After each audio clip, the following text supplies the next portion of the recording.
Hello friends, welcome to my YouTube channel. मैं आज आपको बताऊंगी कि आस माता का व्रत क्यों किया जाता है और कैसे किया जाता है और कब तक किया जाता है। तो आस माता का व्रत इच्छा पूर्ति के लिए किया जाता है। किसी भी प्रकार की इच्छा पूर्ति, चाहे वो संतान से संबंधित हो, चाहे वो अपने स्वास्थ्य से संबंधित हो, किसी भी प्रकार की इच्छा के पूर्ति के लिए हम आस माता का व्रत करते हैं। आस माता का व्रत गणगौर के अगले दिन से लेके कोई भी अच्छा वार देखकर आप पुण्य तक कर सकते हैं। पुण्य मतलब पूनम तक कर सकते हैं। इस व्रत को करने के लिए हमें एक पाटा लेना पड़ेगा, उस पर एक जल का लोटा, हमें रोली, चावल और जो गणगौर पे बनाए हुए भोग या फल है। अगर आपके पास में भोग या फल नहीं है तो आप हलवा पूड़ी भी ले सकते हैं। और इसके अलावा हमें गेहूं लेने पड़ेंगे एक कटोरी में। और क्योंकि हम बड़े शहर में रहते हैं, वहाँ पे हमें खिचड़ी का जो पेड़ होता है वो नहीं मिलता है, तो हमने एक पौधा रख लिया है इसको करने के लिए। और तो अब मैं आपको बताती हूँ इसमें अपन को क्या करना पड़ेगा। लोटे पर जो सतिया होता है उसको रखकर चावल चढ़ाना रहता है, और हमें पाटे पर भी सतिया जो है वो बनाना रहता है। आस माता का व्रत की कथा इस प्रकार है। एक असली बाबा थे जो जुआ खेला करते थे, और चाहे वो हारो या जीतो एक ब्राह्मण को खाना खिलाते ही थे।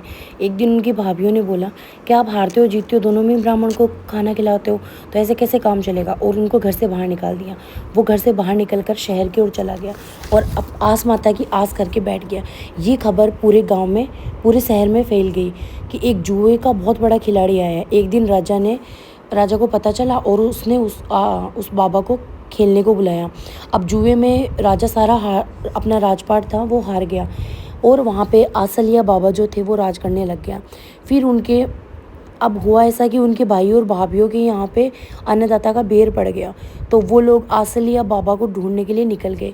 चलते चलते वो एक शहर में पहुँचे, और वहाँ पे सुना कि एक आदमी जुए में पूरा राजपाट जीत गया।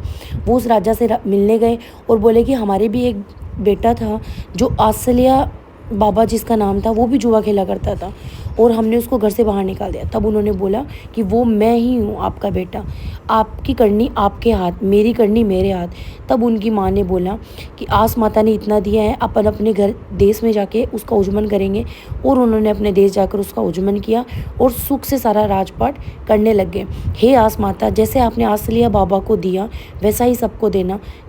कहने वाले को, सुनने वाले को, अपने सारे परिवार को ये देना। और इसके बाद हम कहानी सुनते हैं विनायक जी की, जिनको गणेश जी बोलते हैं।